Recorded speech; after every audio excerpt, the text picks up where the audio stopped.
Hello दोस्तों, स्वागत है आपका मेरे चैनल एक्सप्लेन्ड इन हिंदी में। आज हम 2023 की popular series call it love के एपिसोड 4 को एक्सप्लेन करेंगे। कॉल इट लव का एपिसोड 4 वूजू के साथ शुरू होता है, जो जून को बताती है कि हिजा को लेकर ऑफिस में क्या हुआ। वे चर्चा करते हैं कि कैसे हिजा ने उसे नहीं पहचाना और वूजू ही एकमात्र थी जो पुरानी यादों की वजह से परेशान थी। तो जाहिर है उसे कुछ न कुछ तो करना ही था। जून उसका पक्ष लेता है और उसे बताता है कि उसने अच्छा किया, लेकिन उसे इसे यहीं समाप्त कर देना चाहिए। सन वू डोंग जिन को बताता है कि निर्देशक किम घर पर नहीं है, शायद वो विदेश में है। वह डोंग जिन को ऑफिस वापस नहीं जाने के लिए कहता है और इमारत से बाहर निकल जाता है। इस बीच निर्देशक किम सन वू को अपने अपार्टमेंट परिसर से दूर जाते हुए देखता है। अगले सीन में हे सुंग डोंग जिन को देखती है और वूजू को फोन करती है। उसे और जून को पब में नहीं आने के लिए कहती है। वे फिर भी पब की ओर जाते हैं। इस बीच हे सुंग डोंग जिन के पास जाती है और अपना परिचय देती है। वह उससे पूछती है कि वूजू के साथ उसका क्या रिश्ता है। वह डोंग जिन को अपने साथ ड्रिंक करने के लिए फोर्स करती है। तब भी जब वह जोर देकर कहता है कि वह और वूजू सिर्फ सहकर्मी हैं, जीगू आता है और उनसे जुड़ जाता है। डांग जिन कॉल लेने के लिए बाहर निकलता है। तभी वूजू और जून आते हैं। हे सुन उन्हें एक साथ लाने के बारे में आत्मसंतुष्ट है। वूजू हैरान है। वह डोंग जिन को बाहर खींच के ले जाती है और पूछती है कि क्या वह उसकी बहन को जानता है। डोंग जिन उसे विश्वास दिलाता है कि वे केवल एक बार पहले बैंक में मिले हैं। वूजू उसे वहां से जाने के लिए कहती है क्योंकि वह उसे अपने परिवार के आसपास नहीं चाहती।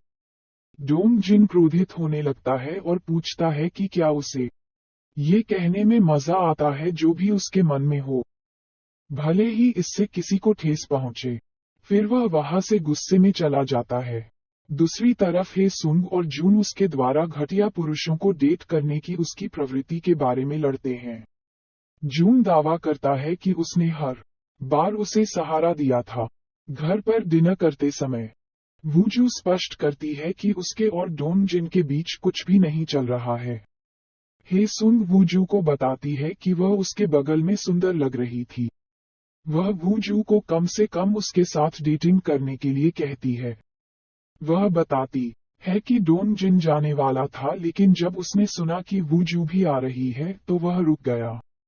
वह कहती है कि वह अकेला है और यह 100% एक लड़की की वजह से है। एक अन्य सीन में कैंपिंग एरिया में एक आदमी मिन यंग के पास आता है जो सामान बांध रहा है। वह उसे कभी भी कोई सवाल नहीं पूछने के लिए धन्यवाद देती है।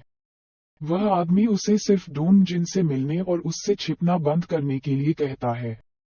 डे होंग बूढ़ा आदमी कैंपिंग के लिए लकड़ी की तस्वीर के साथ डोंग जिन को एक संदेश भेजता है। उसे आने के लिए कहता है। एक फ्लैशबैक में मिन यंग और डोंग जिन को अपने कैंपिंग उपकरण को पैक करते हुए दिखाया गया है। वह कहती है कि वह ब्रेकअप करना चाहती है।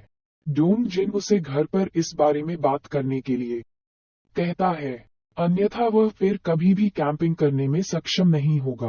वह उसे बताती है कि उसकी अगले महीने शादी है। फिर वर्तमान में उसे एक पेपर से कट लग जाता है और पुराने दिन के उसके हाथ पर हुए कट के बारे में सोचता है। डोंग जिन कचरा डालने बाहर जाता है। उसके पीछे एक कैब से मिन यंग उतरती है। जब वह वापस आता है तो वह अपने दरवाजे पर स्ट्रॉबेरी पाता है जिसे उसके पड़ोसी ने वहीं छोड़ दिया था। वह डोरबेल बजाता है लेकिन कोई जवाब नहीं देता। सीईओ शिन यंग मिन से मिलता है, जो चिंतित है कि डोंग जिन सब कुछ जानता है। एक फ्लैशबैक से पता चलता है कि शिन ने डोंग जिन की प्रदर्शनी से एक और कंपनी को लुभाया। निर्देशक किम भी अब उनके पक्ष में है। वूजू कार्यालय की रसोई में डोंग जिन से मिलती है। वह पिछली रात का उसका बैग लाना भूल गई है। वह उससे कहता है कि उसे इस बात का पछतावा न हो कि उसने दूसरी रात उससे कैसे बात की।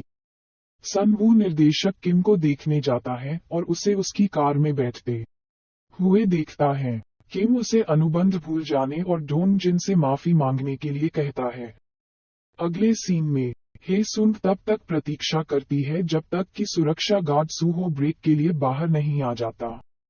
वह उसे दोपहर के भोजन के लिए बाहर जाने के लिए पूछती है, लेकिन वह कहता है कि उसे अकेले खाने में मजा आता है। वू जू आती है और सब कुछ देख लेती है। बाद में उन्होंने साथ में लंच किया। सन वू बिजनेस लोन के बारे में देखने के लिए बैंक में है। वह डॉम जिन से फोन पर झूठ बोलता है कि निर्देशक किम के साथ सब ठीक है। डोंग जिन को पता चल जाता है कि सन वू बैंक में है और उससे मिलने के लिए आ जाता है। वूजू और हे सुन कॉफी पर बात करते हैं। वह वूजू से पूछती है कि उसे डोंग जिन पसंद क्यों नहीं है। वूजू का कहना है कि वह उसकी पीठ को पसंद नहीं करती है क्योंकि वह बोझिल और उदास दिखती है। सन वू और डोंग जिन जो पास में चल रहे हैं पूरी बात सुन लेते हैं।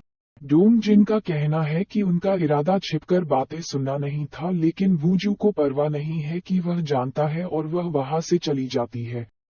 अन्य सीन में मिन यंग और सन वू साथ में ड्रिंक करते हैं। वह पूछती है कि क्या कंपनी ठीक है और सन वू पूछता है कि क्या वह वास्तव में डोंग जिन के बारे में जानना चाहती है। दूसरी तरफ ऑफिस में बाकी सबके चले जाने के बाद वूजू को संदेश मिलता है। वह एक रेस्टोरेंट में जाती है और वहां यंग मिन से मिलती है। वह कहता है कि बेस्ट फेयर जल्द ही समाप्त होने वाला है, इसलिए उसे दूसरी नौकरी ढूंढनी चाहिए। सन वू मिन यंग को निर्देशक किम के बारे में बताता है। वह सीईओ शिन के बारे में पूछती है, जिससे सन वू को आश्चर्य होता है कि वह जानती है। वह कहती है कि उसने ही उसे बताया था। जब वे जा रहे होते हैं तो मिन यंग उसे बताती है कि वह उस स्थान पर वापस चली गई है जहां वह पहले रहा करती थी।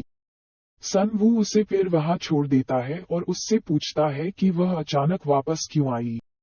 मिन यंग जवाब नहीं देती है और सन वू यह नहीं जानने का नाटक करने के लिए सहमत हो जाता है कि वह इस इमारत में रहती है। फ्लैशबैक की एक श्रृंखला से पता चलता है कि वह मिन यंग थी जो डोंग जिन के सामने के दरवाजे को जोर से खटखटा रही थी और उसी ने वहां स्ट्रॉबेरी छोड़ दी थी। डोंग जिन उसी समय आ जाता है और मिन यंग तेजी से ऊपर चली जाता है, जबकि सन वू दिखावा करता है कि वह उससे मिलने आया है। वूजू यंग मिन को कंपनी को नष्ट करने की उसकी योजना के बारे में बताने के लिए मना लेती है। यंग मिन का कहना है कि सीईओ शिन और वह सभी कंपनियों की डील्स इस कंपनी से चुराकर उनकी कंपनी में कर रहे हैं और यह मेला एक बड़ी विफलता होगी। कंपनी का सारा पैसा वह अपने साथ ले जाएगा। डोंग जिन निर्देशक किम से मिलने जाता है। किम का कहना है कि डोंग जिन के साथ दोस्ती के बावजूद वह इस अनुबंध पर हस्ताक्षर नहीं कर सकता। वह माफी मांगता है, लेकिन डोंग जिन का कहना है कि अगर माफी पहले आती तो वह इस पर विश्वास करता। उसका कहना है कि वह किम को लेकर चिंतित थे। जब मिन यंग ने उसे छोड़ दिया तो उसने हर दिन मरने के बारे में सोचा, लेकिन ऐसा नहीं किया क्योंकि वह नहीं चाहता था कि लोग उसकी मृत्यु के बारे में गपशप करें। जाते समय वह सामान का एक थैला छोड़ जाता है। मिन यंग सन वू को फोन करने की कोशिश करती है, लेकिन बात नहीं हो पाती।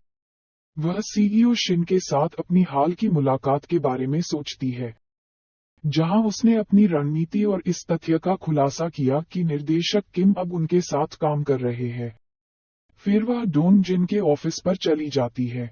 डोंग जिन इमारत में प्रवेश करता है और उसे देख लेता है, लेकिन बस मुड़ता है और चला जाता है। वह सीढ़ियों से ऊपर जाता है, रुकता है, खुद को समेटता है और फिर उससे मिलने के लिए वापस जाता है। वह उसे बाहर आने के लिए कहता है। वूजू उन्हें लॉबी से निकलते हुए देखती है। डोंग जिन मिन यंग को कम से कम थोड़ा सम्मान दिखाने के लिए कहता है और इस तरह उसके सामने सिर्फ दिखावा नहीं करने के लिए कहता है। मिन यंग उसे बताती है कि वह उस स्थान पर चली गई है जहां वह पहले रहती थी और उसने सोचा कि उसे ये बता देना चाहिए। वह उसके सामने न आने का वादा करती है और डोंग जिन जवाब देता है कि वह पहले जैसी ही है। डोंग जिन फिर एक बार में अकेला शराब पीता है और जाते समय एक बोतल गिरा देता है। जिससे उसका हाथ कांच पर कट जाता है। सन वू डोंग जिन को कॉल करने की बहुत कोशिश करता है। जब वह अंत में फोन उठाता है, तो डोंग जिन सन वू से पूछता है कि उसे कब पता चला कि वह उसकी इमारत में रह रही थी। डोंग जिन उससे कहता है कि मिन यंग ने उससे शादी के निमंत्रण के साथ ब्रेकअप किया था, और फिर वह फोन काट देता है। सड़क पार करते समय वह रुक जाता है और एक आने वाली कार के रास्ते में खड़ा हो जाता है, लेकिन कोई उसे रास्ते से खींच लेता है। ये और कोई नहीं बल्कि वूजू है।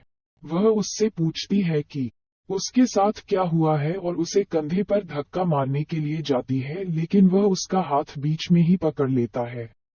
यह एपिसोड यही समाप्त हो जाता है। Thank you for watching this video. अगर आप इस सीरीज के बाकी के एपिसोड भी देखना चाहते हैं तो प्लीज मेरे चैनल को सब्सक्राइब करें व लाइक एंड शेयर करें।